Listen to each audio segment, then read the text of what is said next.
first 7 months of the business, I moved into my office. My team got me a pull-out sofa, and I slept there 24/7. I haven't left for 7 months. And that was the key difference that made the Ascent such an incredible success story through the last four years. That would say, look, guys, would be my piece of advice to be successful as a private equity-backed CEO. Hello, everybody, and welcome back to the Raw Selection Private Equity Podcast. Today, joining us is Chris Jamroz, CEO of Roadrunner and former Executive Chairman and Chief Executive, Ascent Global Logistics. Ascent have just exited and sold to HIG. So we're going to dive into that in this conversation. We'll look at what makes a good executive. We'll look at lessons learned during his career as an investment banker, turned operator, turned chief executive, turned chairman. And we're also going to look into the world of logistics and the ups and downs and cyclical nature of every industry and every business, which every investor should be prepared to handle. So without further ado, let's jump in. This is an absolute cracker. So Chris, if you can share with us a 60 to 90 second breakdown of you, please. Good morning, Adam. Thank you very much for having me on.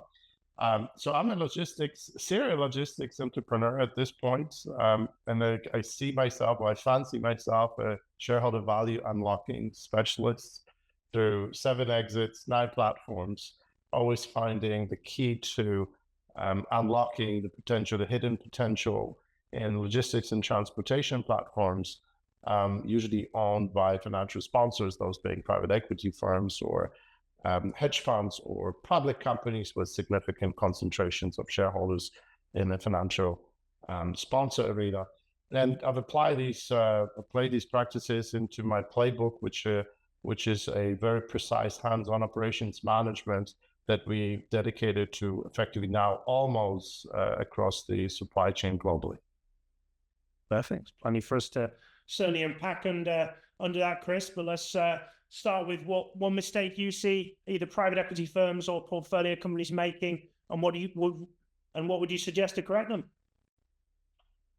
I think that's a fairly complex question, Alex. And when you kind of go back to sort of 1980s when the concept of private equity first emerged, you go to Lord Hanson in the UK, obviously a famous Margaret Thatcher's friend and affiliates. And the first private equity firms were affiliated with breaking down conglomerates that diversified overly across different industries, or too many became a little bit ineffective, running inefficiently, and the private equity equaled breaking down companies and selling them for pieces, which obviously took off like a lead balloon with retail investors, etc. But did create quite a bit of value when you go back in history, and private equity firm became this sort of apparatus or catalyst of unlocking shareholder value that was trapped for different reasons. How they perceived inefficiency of the public markets, or certain companies that got stuck in a rut and they could not see beyond the doom and gloom, and they were just too big or too difficult to manage, or effectively poorly designed and obviously not executed. And that sort of transformed that, private equity, instead of looking for the forward look of potential, a lot of private equity firms became absolutely obsessed with the backward look on the past financials. And the companies the firms are making investments really looking at the track record of the last, say 3 to 5 years, and focus on that last 12 months and the last things and the performance, etc. And I think and then the sort of the path forward is a little contrarian to what private equity started with, which was, breaking down overly complex organizations to more agile entities that would perform, giving the right focus and managerial expertise. And now they seem to be finding so-called platforms with some track record of performance that serves as sort of a risk mitigation during the underwriting thesis when they go through those investment committees of those. And then kind of very little path forward, it just in terms of what is going to happen. And those platforms are meant to start buying companies and become larger and more complex, which kind of goes against what private equity we started. And that's, I think, that myopic view on making investment decisions in the private equity universe that focus people on past performance as opposed to what can potentially be done, but truly not just for the sake of creating a business case that would be approved by investment committee. I think that's lacking. And I think that's changed at some point over the last decade and a half. And I think hedge funds have, to an extent, opportunistically and aggressively pursued that universe through their activism. But that's limited predominantly to publicly traded companies. And I think left a bit of a void in terms of, opportunities where I spend most of my time, but also, kind of looking at overlooking that aspect that the past performance, it's really not an indication of future returns. And that's broadly written across every single investment.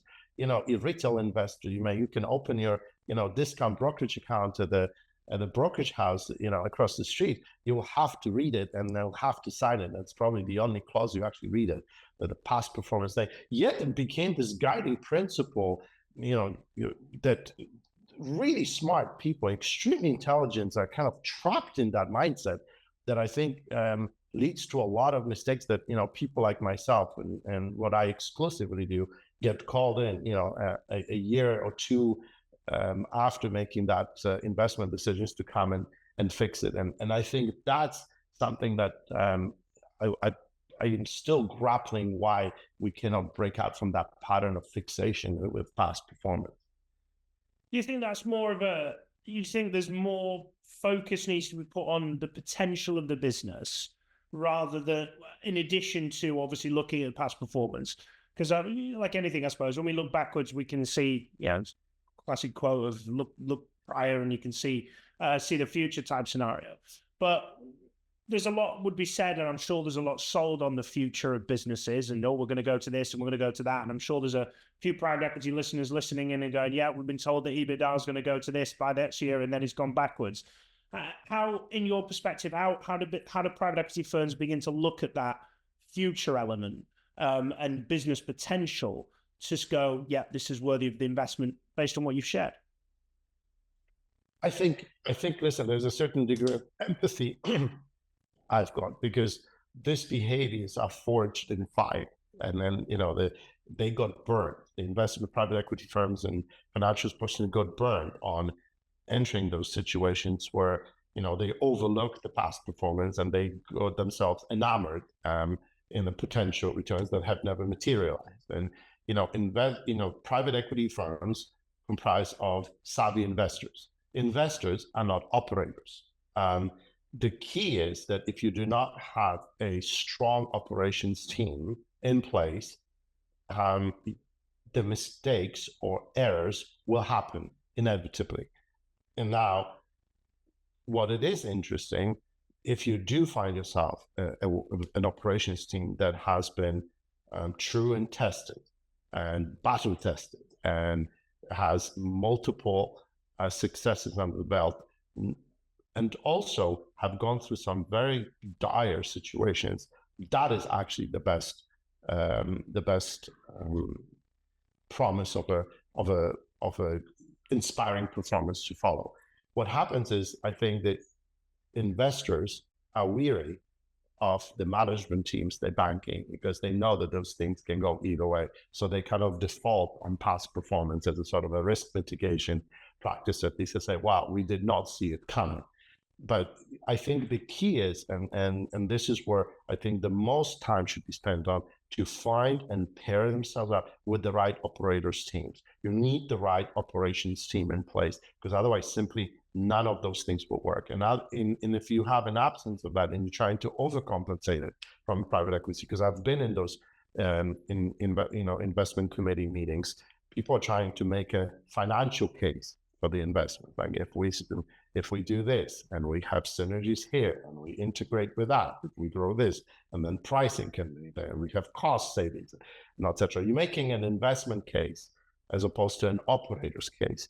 And an operation case are not as sexy, if I may say. They're not as glory. They don't have those hockey stick projections that gets all the limited partners excited, but they more likely to happen. And if you do have a very experienced operations team in place, and I think that should be the exclusive focus for PE firms, to find, locate, and bank and bet on strong operators. I think that is the most needle-moving changes in the performance of the portfolio companies. Of course, being an executive search firm, I would agree, Chris. But if we dive into that a little bit deeper, what does a good operator look like in your eyes? It's sort of somebody deeply steeped in commercial reality of running businesses, and obviously I do not possess all the answers. I labor in transportation and logistics. It's just one industry vertical, fairly broad because it spans across all modes of supply chain. But it is a limited view, so I want to be sure that I come across not arrogant but more pragmatic with respect to the niche that I've researched quite extensively. These are the folks who understand and have the respect for processes, have the respect for thoughtful reflection, who are as observant as they are decisive, to take time to analyze situations they find themselves in. They truly immerse themselves in the reality of the business they've managed or they just came out of. They do not come with preconceived notions of what would work. The first disqualifying criteria when I see it, either the executive chair hiring executives or CEO hiring teams is, when somebody comes to me, that's exactly what I dealt with in this company. That is 100% guaranteed of failure. Even if you have identical businesses within the same industry verticals, even though I've been through 9 now, I've never seen things that I work identically. And don't confuse similar for identical, and don't confuse impressions for the dynamics and the drivers that impact the performance of businesses. So that's having that sort of beginner's mind, and also taking the time to truly immerse yourself in the business, getting to know that the non-quantifiable as much as having that disciplined, data-based, analytically driven decision-making. Those things need to go in tandem. You need to win the battle for the minds and hearts of the employees. You need to understand the culture of the business. And if you harness the human potential trapped within these businesses, and you make the right leadership decision and directional decision, you're going to be well. Because it's actually, in every company I've ever stepped in, it was never the people that were to be credited with the underperformance. It's always leadership mistakes, the mindset, lack of respect for certain processes, very little data-driven analytics. Those things actually have certain similarities. Appreciate that. That's quite a lengthy explanation. So thank you very much for that, Chris, and particularly detailed. Sorry to interrupt. Just a quick mention of our long-standing partnership with Grata. As you will probably know, the private equity scene is constantly evolving, and deal flow is moving now to proprietary and data-driven processes. Grata provides you with the data and information of over 7 million private companies. So if you're looking to improve your proprietary deal flow and improve the data access, then reach out to Grata today. Now back to the podcast.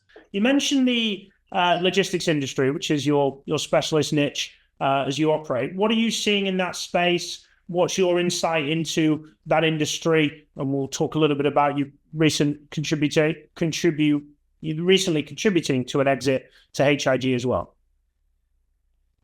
So, logistics was this very boring, very boring aspect of industries for, probably the last 15 years. And explaining logistics to someone, it's a recipe for a snooze fest, and absolutely you will never invigorate a captive audience if you wanted to explain what you do for a living. And then obviously towards the end of the 2010s, as the pandemic, that became, hold on, what is this logistics thing? It suddenly impacts my home supplies, and it impacts just about everything I do in life. And it became very fashionable topic of conversations, and everybody wanted to talk about logistics. And what it is that obviously people saw extraordinary margins being realized and yields delivered to the investors. So obviously there was a swarm of new entrants into the sector, because they would have seemed as though, as long as you have a pulse and you can get yourself on a truck, on a shipping container, on a warehouse, or a forklift, it's the fastest recipe to become a millionaire. And it was for about 18 months. There were a lot of very get rich quick operators, and then things have changed, and they have not changed unexpectedly. And I always get a chuckle when I hear or read things such as unprecedented downturn. People always forget that transportation, logistics, supply chain is a commodity business. Commodity business cycle violently and very expectedly. And every so often, people, when we operate the peak of the cycle, people don't seem to kind of see past the imminent edge over there, and they think this time will be different. And it will not be different. It will end up in tears if you're not prepared. And then if you're at the trough like we are today, people can't seem to see past the doom and gloom. But that will shift as well. I always say, as Rumi, the poet, said, "Thou shalt pass too." It's a cyclicality of the business. The triggers or the changes in the cycles are always different, but they always appear, and it always happens.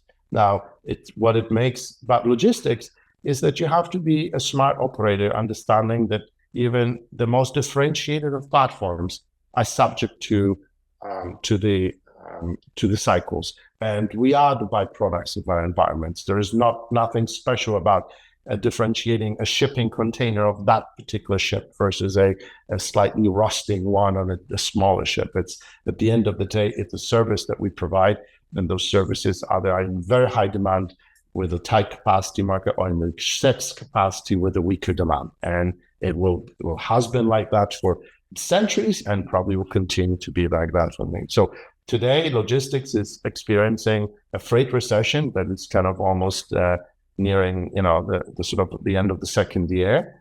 And people who were caught unprepared are not having a lot of fun. You have a lot of exits, and you have a lot of less graceful exits. But I think it's always comes down to lack of preparation and a very poorly executed decision making while at the peak of the cycle. Yeah, it surprises me how surprised people become when they see market cycles, and they just think that their business should be the hockey stick and off to the moon from there. So you mentioned about exits, so let's dive into that. So you're recently was chairman of Ascent Global Logistics, who've recently exited to HIG. Assuming you've left post that exit, but tell us a little bit about that process of selling to HIG. Obviously, you've got a lot of experience in exiting platform companies. Yeah, listen, it was obviously not in the most obvious time for a transaction to occur. Obviously, you have very weird dynamics with respect to financial performance going into 2020, 21, the spectacular year of 2022, which obviously was the golden year of all logistics, to execute a transaction within a scope for 2023, where even the strongest companies had fairly unfavorable comps, is quite a feat. Now, in order to do that, you need to pair yourself up with a very savvy and experienced investor who understands the space, understands the cyclicality, has a stomach to handle unfavorable comps on a year-over-year basis. And it's kind of, and obviously that has to be a meeting of the minds between the sellers and the buyers. If the sellers think that, in 2022, 2021 and 2022, everybody became obsessed with this concept of sustainable EBITDA. And let's say that it's such a laughable set of circumstance that I can't resist to share with you. Imagine you're running a company that makes $3, and you make $3 in 2019, you make $3.50 in 2020, you make $4 in 2021. Now you make $9 or $10 in 2022. People became obsessed with projecting that, okay, from that on, this business now produces a sustainable EBITDA of $8. On the basis of what exactly? You were growing by sort of about half, 50 cents a year steadily over the years, and suddenly you've grown, 2.5 times in a single year, and then you're just willing to part with maybe 10% or 15% of your earnings at the peak. I mean, it's laughable. And people became obsessed, and that formed sellers' expectations. Well, I'm worth, now I'm worth $1 billion, and that's very sustainable because of, I've had the success of the last 15 minutes that I expect to continue. And, if you have that kind of mindset, then you have a savvy, smart money buyer. It will be a gap of the size of a Grand Canyon that you will never bridge. If you do have an experienced buyer who understands the industry, understands cyclicality, understands, things and focuses on the core drivers of the business, then you have at the same time a buyer who acknowledges the element of the help of the environment. Then you find in a situation that you can pay as the CEO of Assent, and I've spent for the first year, for the first 7 months of the business, I moved into my office.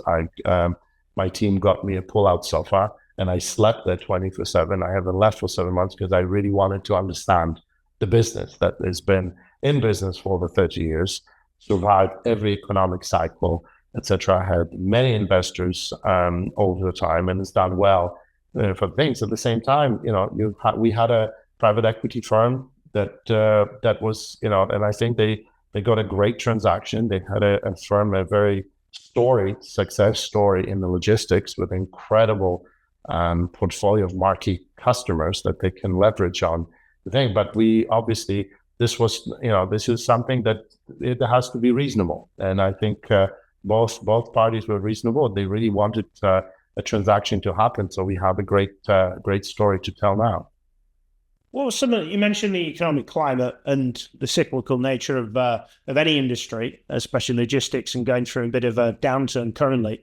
But aside from that, what were the kind of key challenges that you faced during that time, both from taking office, sleeping in the office by the sound of things, Elon Musk type style, all the way through to the exit with HIG? The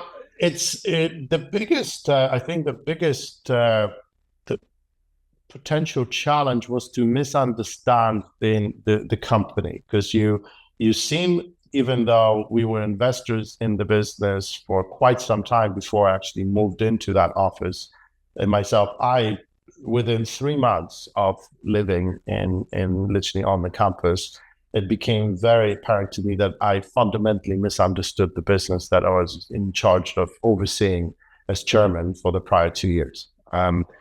And that was another lesson in humility. It was a reminder of that beginner's mind that I talked to a little earlier, that even, it's very easy to become arrogant. And arrogance is the dawn of failure every single time. And you could say, I listen sometimes to the sound of my own voice, listing how many successful exits I've had. And that's, you programming yourself to kind of, have an obscured view of the humility that you need to bring into any office. And that decision to move on the campus was a very intentional one, because I really wanted to see if I was not wrong about the understanding key drivers. And I was completely wrong. It was really the people that created that business, the strength of the local relationships held within a very, very focused industry modulars about manufacturing, industrial, automotive, and the certain way the services were executed that enabled that company to not only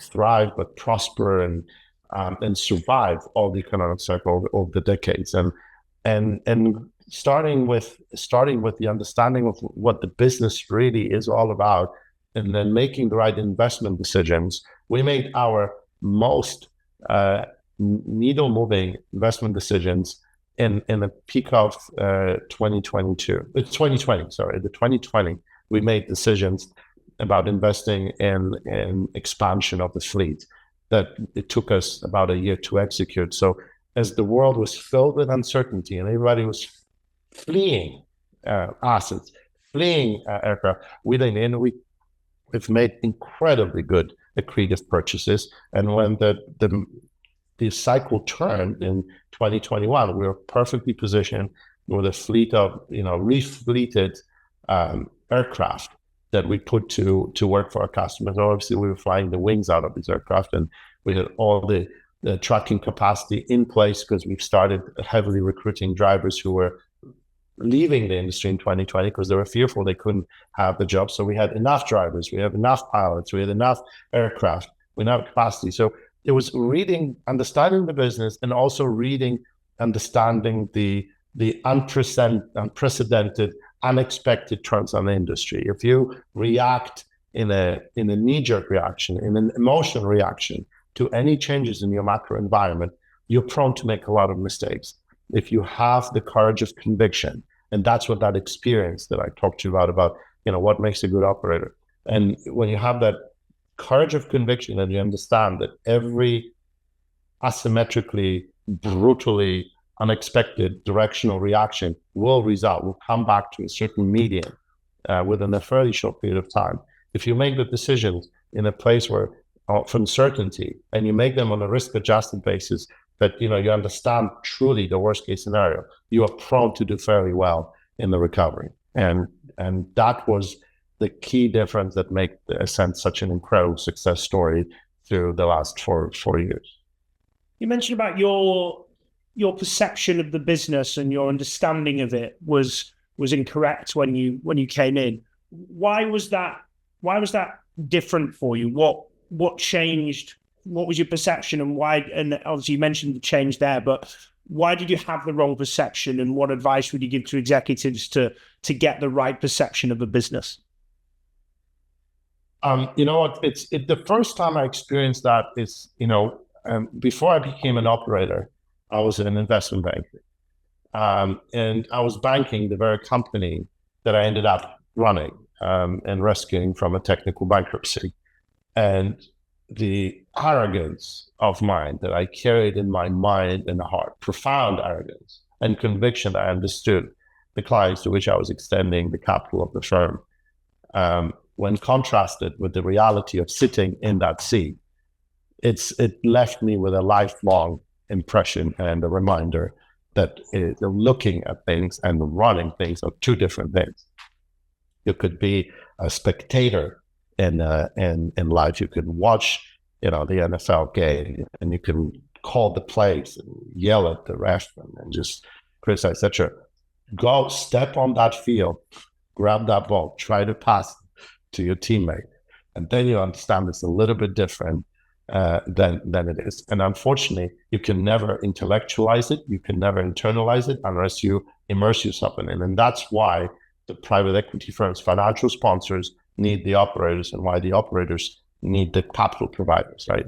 And if there's a good match, and there's a respect and understanding and ability from the courage and ability from the operators, oftentimes to say no to the very vividly excited capital providers, it prevents a lot of mistakes. But your direct question, Alex, is you need to step in, and you need to, and I know I've said it 3 times, but unless you immerse yourself in the environment of the firm, truly, you understand the business on a molecular level, what are the key drivers of performance, you understand the KPIs, you can break down the discrete work streams and understanding the nuance that makes the beautiful recipe that you call the organizational success, you will simply going to be prone to mistakes, just because you will make those decisions from a lack of fundamental understanding of the business.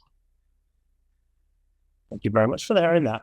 Not only am I the host of the Private Equity Podcast, but I'm also the founder and managing partner of Raw Selection. Raw Selection is a private equity specialist executive search firm with 2 divisions, one that focuses on portfolio, C-suite executive hires, and one that focuses on private equity direct hires of your back office and investment deal professionals to the industry.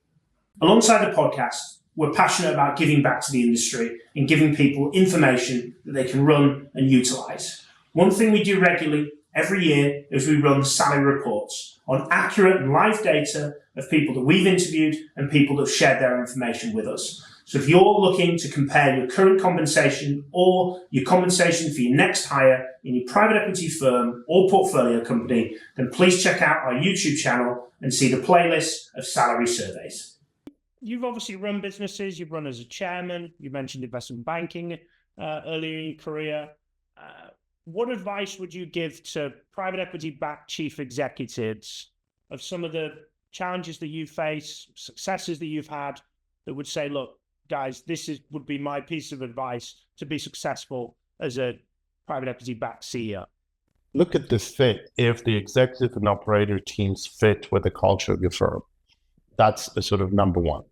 If you have the absolute fundamental understandings of each other's expectations, do you feel that you have a partner that is capable of standing up and telling you that you may not be correct in the way you think? And it may sound obvious, but it's very intimidating for particularly obviously CEOs who would love to have the opportunity to stand in front of, absolutely the smartest people on Wall Street, or Michigan Avenue, or anywhere else in the world, with absolute billions of capital. They have capital that there's larger capacity than some of the GDP of small countries, and telling them, listen, I think you may be wrong, or there's a different way of looking at it. And it is, in my career, the biggest thing is those partners who's occupied those seats with so much influence over the management teams, to check themselves in if they really are the communications. Everybody fancies themselves a very strong communicator, but does not mean that you're talking all the time. How are you listening?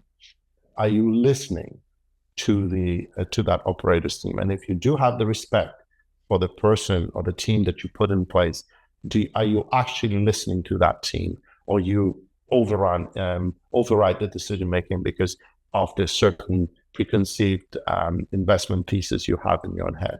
If you have those teams that you can both stand up, and it took me years, and the mistakes that I've made so many of them. I think I've mistaken more than anyone. But it's just the thing, it stops when you kind of have the environment, when you come in to say, we're just not going to do it that way. And those simple words, they're so difficult to utter when you're standing in face with such a mega power of capital and people who make decisions who could impact your livelihood, your career, etc. When you have that relationship, there's a really balanced relationship of respect and listening. You pretty much put yourself in the best zip code for likely success. Interesting, Chris. What are your influences? What do you read? What do you watch? What do you listen to that you recommend that others should check out? I read a lot. I'm just taking a look at, I have 1, 2, 3, 4, 5, 6, 7 books that I read at the same time. Variety of topics. I do like reading biographies. I don't over-index biographies because I do not want to attempt to replicate somebody else's path, because everybody's path is different. The one thing I would strongly discourage people who either want to work as executives is trying to write themselves a manual based on others people's success. Every path is different, and there is some correlation of certain things. There are certain themes that work. I think the work ethic is certainly a courage to fail and try something new, stepping outside your zone of comfort. So I read a lot of books on coaching and smart people who provide things. I think there are certain benefits of that, but I try to balance my readings to capture the sort of the success stories, because there's a lot to learn from them. I do love reading about catastrophic failures, because I think there's a tremendously more you can learn from failure than you will ever learn with success. The success has many fathers. I mean, if you line up, it just every successful exit, when I read all these press releases that come from people just want to put the name next to that transition event, there's very, very few names that want to be associated with when something goes wrong. But the lessons, the most lessons are in failures. And I lean in hard into the failures. And I remember once talking to Dan Marino, who you may not know because that's a U.S.-centric figure. It's one of the most famous quarterbacks in the history of the American football. And I was privileged to work with him and have him on my boards. And when I first pitched him to come on my board, I said, you're the most winningest player, but you've never led the team to be Super Bowl champions. And I think there's tremendous lessons in your failure. Now, if you stand in front of Dan Marino, he's a very imposing, impressive-looking figure physically, and his aura of being a leader. So uttering those words to somebody that's courageous. And I wasn't sure because he's got a quite a personality and quite a temperament. But he actually kind of completely embraced it. And the things that I've learned from him on the leadership front and how you lean into examining what has failed served you as well. So reading is an incredible part of my life, and it's a sort of a balance and a fairly diverse range of publications and books alike. What books would you recommend that private equity chief executives or C-suite executives read?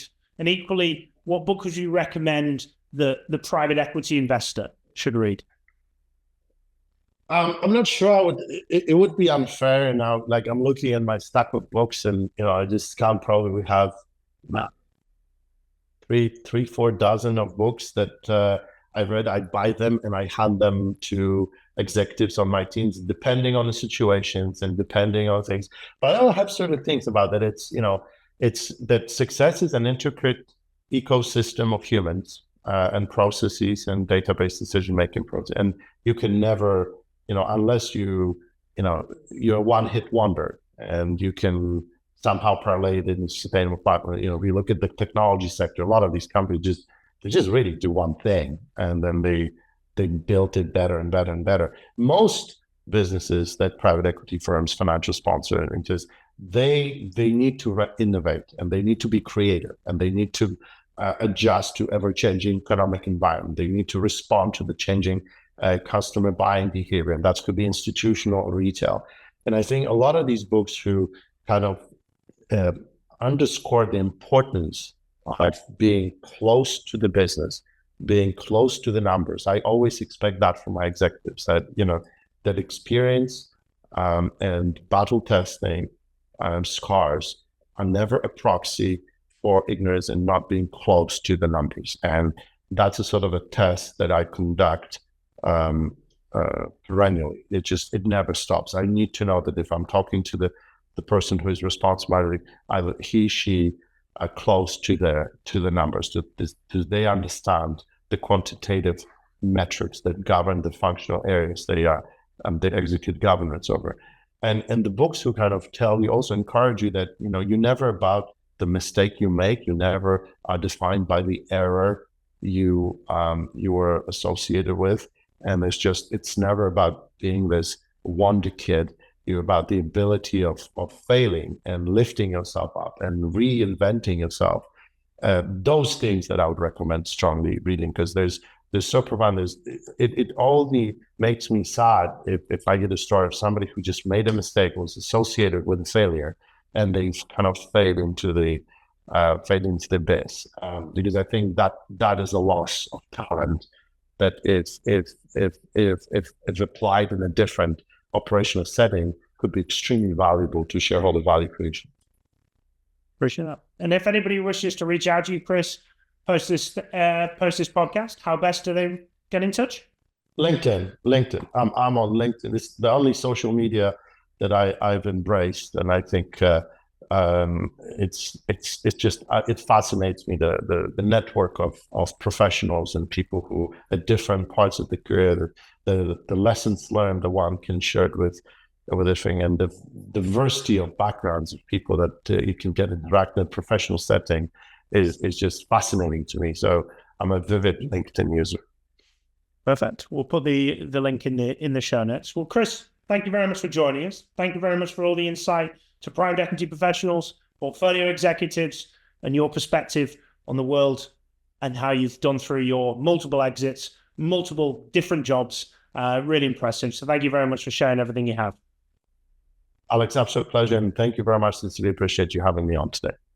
Excellent. And as always, thank you very much for everybody joining in and listening today on the Private Equity Podcast. If you've not already, please do subscribe and you'll be notified of the next podcast that comes out every single week.